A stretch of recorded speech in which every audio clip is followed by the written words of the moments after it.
This is Secrets to Win Big, your roadmap to sustained growth. Brought to you by Arjun Sen, founder and CEO of Zen Mango, top brand growth driver, and a former Fortune 500 executive who has been called one of the most marketing intelligent minds in the business. Find him at zenmango.com. And now, here's your host, Arjun Sen. Welcome to Secrets to Win Big with Arjun Sen. Hi, this is Arjun. It's truly a pleasure to speak to leaders from all walks of life and all over the world. Because what I've learned over the years, that each one of us have a different path to win big. Our starting points are different, our goals are different, even the choice of paths, what each one of us want to take is different. And in that background, today is truly a pleasure for me to welcome my VIP guest, Patti Plough. Patti has established very successful businesses throughout her career. She has extensive experience buying, selling, and running businesses. This expertise developed over time has allowed her ability to assist and give small business owners the options for retirement or exiting their business in a dignified way. The moment that I read about this part, I really felt we need to have a conversation because many of us, including me, run small businesses where getting through the day becomes a win. But I really think that conversation and learning from Patti would be really key on what is a planned end goal, which is a big win for all of us. So Patti, can't hold back my excitement anymore. Welcome to Secrets to Win Big, and let's start the conversation. Thank you. It's my pleasure to be here. So Patti, let's start at the very core. Is you bring an incredible gift to small business owners by provide them with options for retirement and exiting their business in a dignified way. What does this look like? What's your secret to make these big impacts for C-suite owners? Well, in 2020, I owned a company with 200 employees. Mm-hmm. It was in the employer-sponsored healthcare space. And I had 5 other partners, other shareholders, and we had clients that were ESOPs, employee stock ownership plans, or owned by their employees, but we really didn't know about the benefits. And once we learned about the benefits of an ESOP, in other words, transitioning your company and in essence, selling your company to your employees, we decided that not only would that be the perfect fit for Helix, our company, but in doing so, I've been in the business world for over 30 years. So I belong to associations and I have met other business owners along the way. I sit on 3 different boards, and everyone I talked to most knew what an ESOP was. They knew about as much as myself and my partners knew, in that it was an employee-owned company. But that's as far as the education went. And so with an ESOP, one of the benefits is that you can stay on and stay in control of your company. You can actually stay on in your current role and stay in control. So operationally, your company doesn't have to change at all, including your role, if that's what you want. I had thought about doing that. And then along the way, I realized that I was not alone. I actually did not talk to anyone that knew what the benefits were. And I realized that there was a tremendous lack of education out there about these benefits. So I actually stepped down from my role as president and CEO of operations of Helix, and I launched Excel Legacy Group so that I could not only help educate other business owners about these great benefits, but I could also help them put their ESOPs together so that they could garner every benefit. Because one of the other things that I realized during this process is that not everyone that puts an ESOP transaction together knows how to garner every benefit for the employer and the employees alike. And in order to make this a tremendous win-win, you need to garner every benefit. Brilliant. So Patti, with your experience, let's be totally honest and brag for a second. You could do anything you want, okay?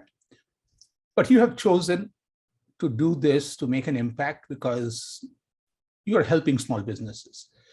Can you share a few stories? I don't want to get into confidential stuff, of course, and you of course, won't get there, but any of the bigger stories where you just felt good about taking somebody to a place and the gratitude or the email you got made you realize that, I'm at the right place doing the right thing. So examples would be a major example that I can give you is there was at the company Helix that I owned, there was a girl. This is going to start out as a very sad story. I'm going to warn you. But this individual, this girl, was a coach for our company. She coached our clients. And in 2015, her second brother committed suicide. Wow. And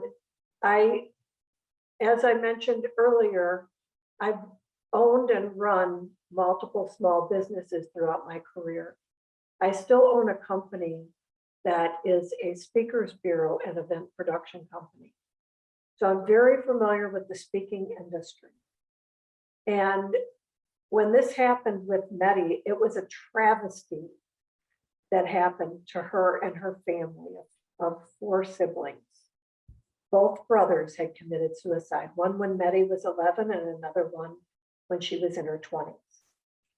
And when she came to me, I realized that she needed to get this story out there. She was already a coach. And so what I did is I introduced her to the National Speakers Association, NSA, and I encouraged her and mentored her that she needed to talk to students in school, especially middle school is now her key client group. Not to say she doesn't speak to high schoolers or grade schoolers, but right now, fast forward 6 years, and Medi is an international known speaker on the topic of suicide prevention. And it was seeing what she went through with her brothers. And my passion at the time was, I did not want her brothers to die in vain. I wanted her to take her story to the world, to anybody that would listen. And right now she speaks in front of the United States Armed Forces. She has spoken in front of, she made the cover of Forbes magazine just recently. And so that is somebody that I had an impact on. That, let's put it this way, what she had to offer the world was far bigger than me and far bigger than Helix, who she worked at as a coach. She was very concerned at first that it would jeopardize her role at Helix because that was her livelihood. And I told her, I assured her, I said, Medi, I'm your boss. I'm the owner. This is not going to jeopardize anything. As a matter of fact, we have 36 school districts that are clients, and I would like to gift them your program. So over a 3-year period, we gifted those clients of those school districts Medi's program. And it has saved a lot of lives and changed a lot of lives. I really appreciate you sharing, because to me, there were two threads to the story. One was, of course, her story of going through, and these are situations where none of us can even imagine what she went through. but taking that pain and channelizing that, and of course, she has saved more than one lives, but even if she saved only one, that is one more than most of us do. But That's I right. want to give you a little credit, a lot of credit, because sometimes in Secrets to Win Big at Zen Mango, I really feel there are individuals who are really see beyond. Most of us don't. You saw the bigger impact she can make on others, and in the process, she could enrich her life. And I really want to thank you for the wisdom and insight of leadership, without which she may have still have an impact, but I really feel that that was amazing. Can you also give me an example of a business transition where you helped a business transition and get an exit plan that really is an amazing case study for your business? So like now that I've launched Excel Legacy Group Yes, please. with an exit strategy, are you talking about? Yes, Or yes, exit strategy. okay, yes. So I have a client that I'm actually still working with right now. And this is not only a success story for myself, but for this individual as well, because she was actually a part of an ESOP when she was an employee owner, right? And that company was sold to a third party, because one of the misconceptions about an ESOP is that once it's an ESOP, you can't sell it to a third party, which is not true. But what that does is that when you sell to a third party, that triggers a buyout, right? So an owner gets paid when there's a sale of a company. So all the employees got a payout. Wow. She got a payout, and she started the company that she's in today. And she contacted me and she said, I want to now transition my own company into an ESOP, because I know how it feels to be an employee owner.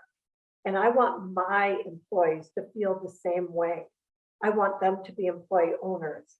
So right now we're making that transition for her, and so she's actually paying it forward, what happened to her, paying it forward.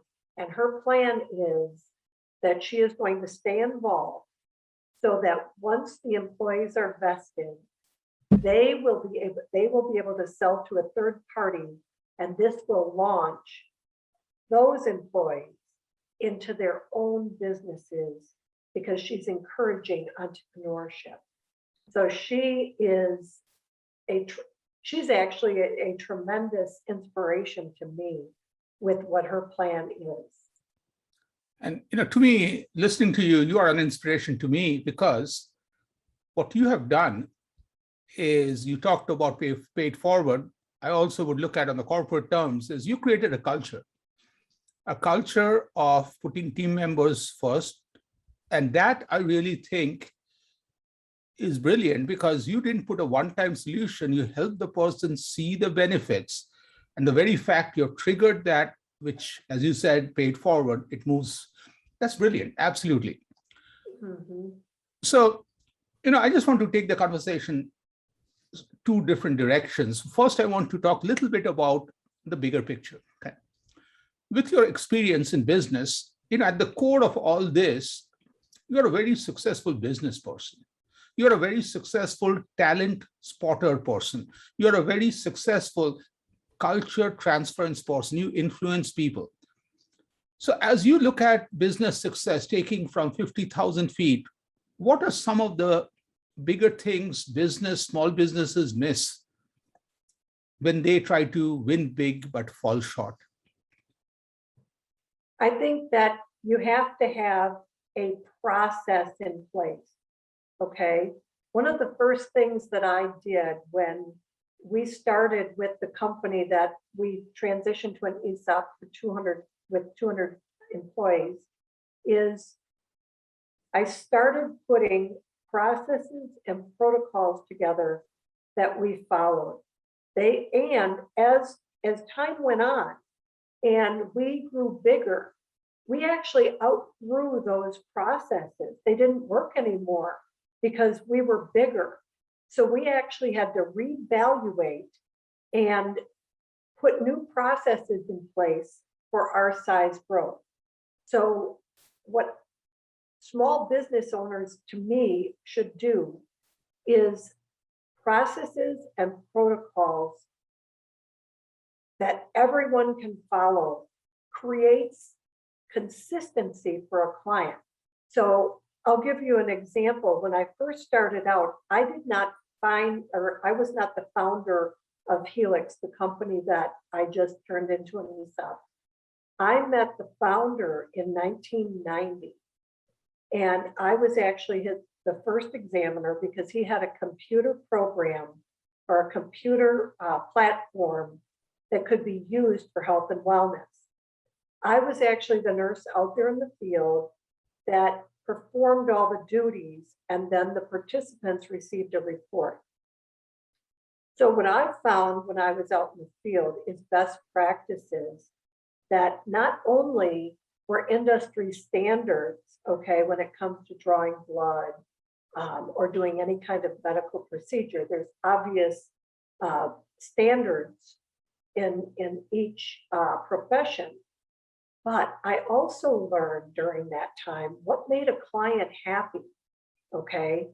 And so what I did is I implemented not only the best practices that were industry standards, but also the best practices that made our clients happy. And I basically multiplied that with each and every employee that I hired that would be out in the field conducting those screenings. In addition to that, when we hired inside staff to actually set up the screenings or set up the medical procedures, I put those processes in place as well. And it was based on customer satisfaction. Brilliant. What made our customers happy? Because when you have happy customers, what are they going to do? They're going to talk very positively about you in the workplace. And most of our business at Helix came from customer and broker referral. And what that came from is customers being happy with the standardization of processes. I think that's at the core of every business is standardization of processes. Brilliant. So let's go to another different direction. And you and I are having this conversation today because we connected through Hero Club, C-Suites Network. And I just want to give a little shout out to Trisha Ben, an amazing leader. So let's just talk a little bit about C-Suites.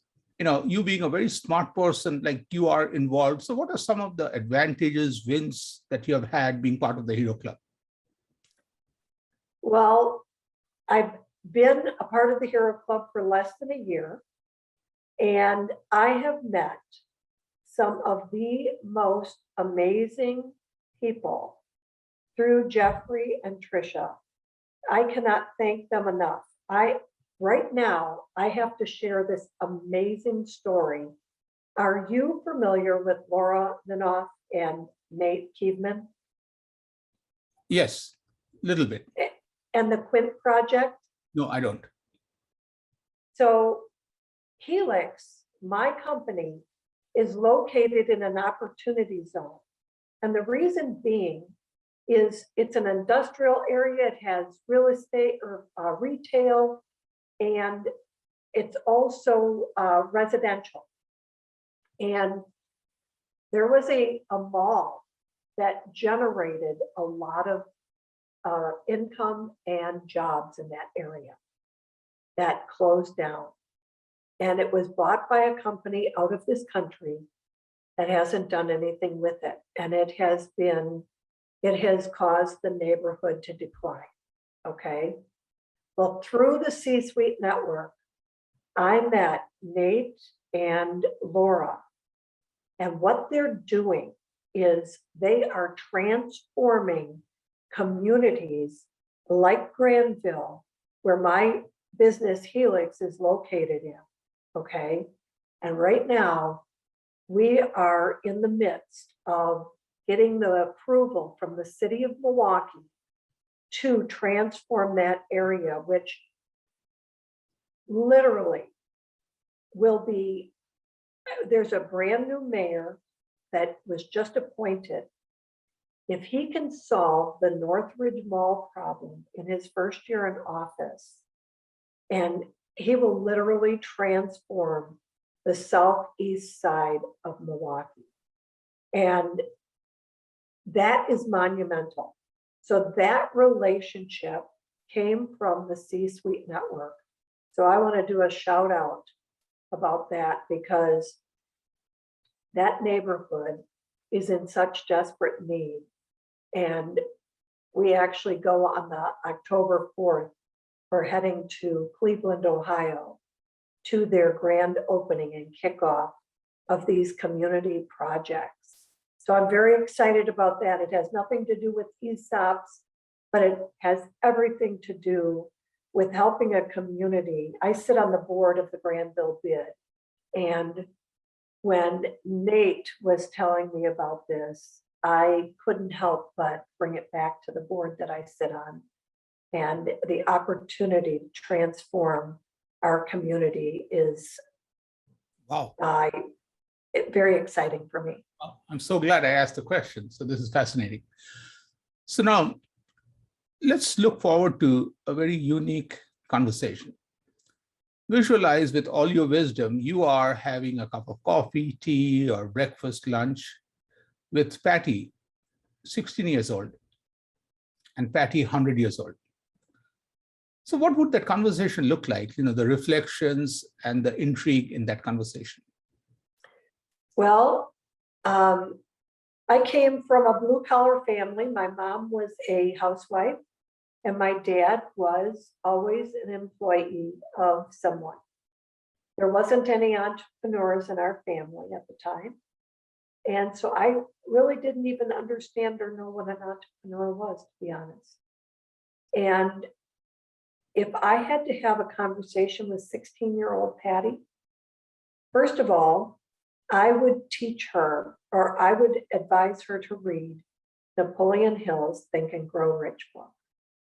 Now, and encourage her to become an entrepreneur and tune out the naysayers, the people that are saying it's impossible to do something early on, so that I could have launched my career much earlier than I did. I launched my entrepreneurial journey in my 30s. And if I had to back it up, I would back it up a lot sooner than that. Now, conversation with my 100-year-old self. My 100-year-old self would say to me right now, take time to smell the roses. I love that. And you know, there are plenty of roses that are blossoming because of your impact, and truly appreciate you sharing that. So I asked a lot of questions to you. It's only fair if you have any questions that you want to ask me.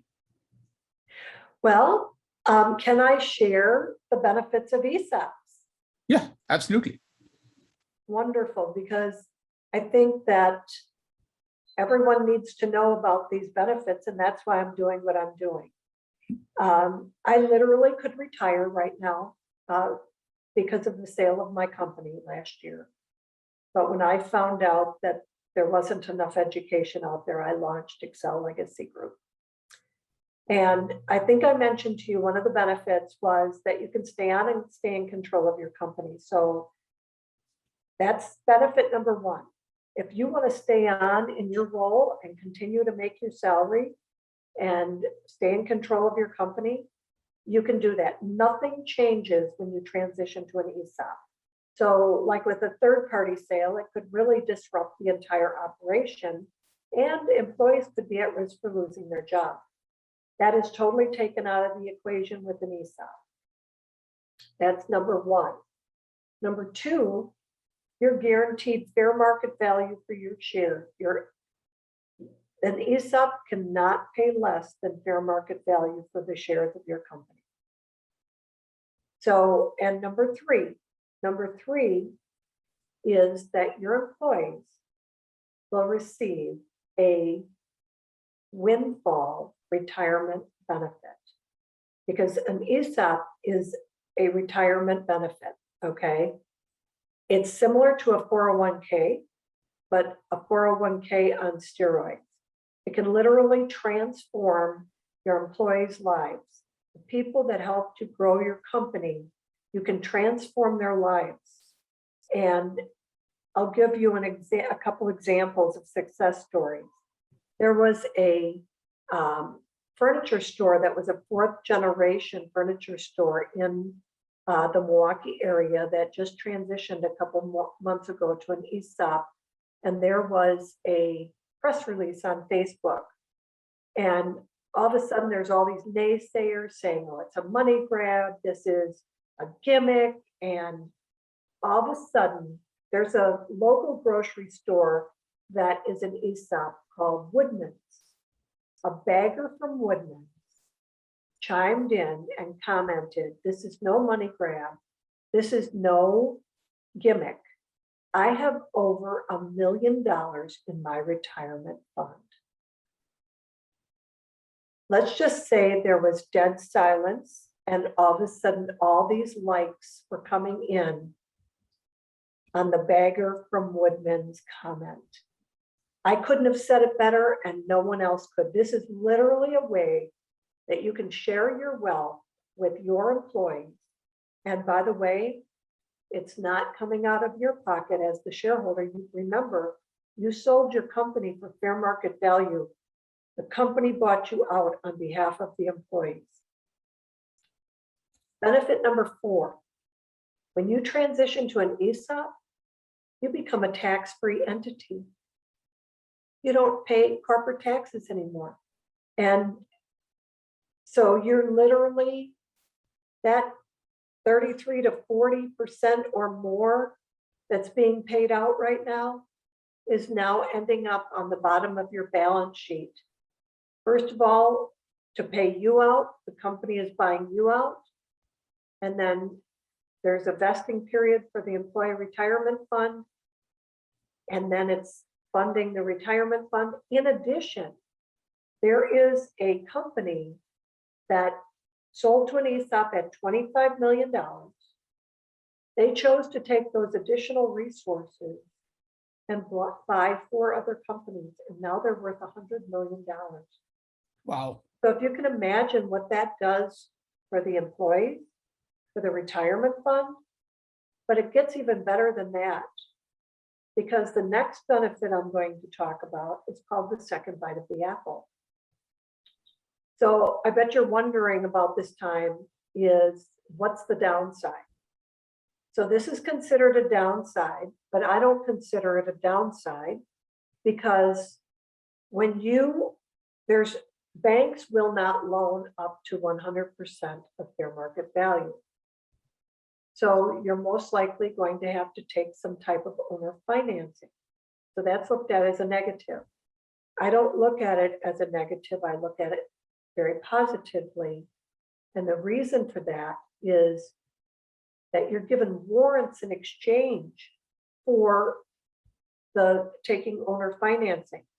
Once that loan is paid off, those warrants can be exchanged from any of the shares that came back through normal attrition in the company during that loan period, come back to the original shareholders up to 49.9%. Typically, it's about 30 to 35% come back, and you can literally sell your company back to the company, sell your shares back to the company again. This is called the second bite of the apple. But remember the story of the company that was 25 million and then 100 million. When you're selling the shares back, it's for the 100 million value. So if it's 30%, you're selling your company again for $30 million. You just sold it for 25 5 years ago. Now you're selling it again because you did owner financing for another $30 million. Now, there's a benefit in there for your key leadership team. It's called the Management Incentive Program. So you can literally share the wealth with those key employees. Like, remember when I told you about the president, the new president of that brand new ESOP that bought 4 other companies? Every company has key leaders that are transformational. If you split that with them, or you give them 10% and you take 20%, and in this case, there were 5 leaders in the company, and there were 10% in their bucket. They were each handed a check for $2 million, for a total of $10 million. The key here is this is a retention tool and a golden attractor, because when you set up the management incentive program, you tell these employees about this. And so they're motivated, okay, by this management incentive plan. So you can literally transform people's lives. And it doesn't have to come at retirement. It can come 2 to 5 years after you form the ESOP. I love this. And to me, this tells me this conversation, if I had to title this conversation, it's about the power of employee ownership. That's right. And in this conversation, you talk about the path to get there. And the path to get there is a bigger win. It's a bigger win for the original owners, the team, and also the culture that it creates. So Patti, this is an absolute fascinating conversation. Like, to me, these are simple things, and I love the way you explained everything. Truly appreciate this from the bottom of my heart. Thank you for taking time to share your passion and the impact you have made in the lives of small businesses around the world. Thank you. You're welcome. Thank you all for listening to this incredibly fascinating conversation. Thank you, Patti, for sharing from your heart. This is really fascinating and shows us the path to ESOP, employee stock ownership plan, and how we can all win and accelerate our wins in doing that. This is Arjun, truly fortunate to bring these conversations to you, and looking forward to bringing you another conversation real soon. Thank you all. Happy listening. You've been listening to Secrets to Win Big with Arjun Sen, founder and CEO of Zen Mango, top brand growth driver, and a former Fortune 500 executive who has been called one of the most marketing intelligent minds in the business. To learn more, visit www.zenmango.com. Share this podcast with your friends and subscribe wherever you like to listen to podcasts.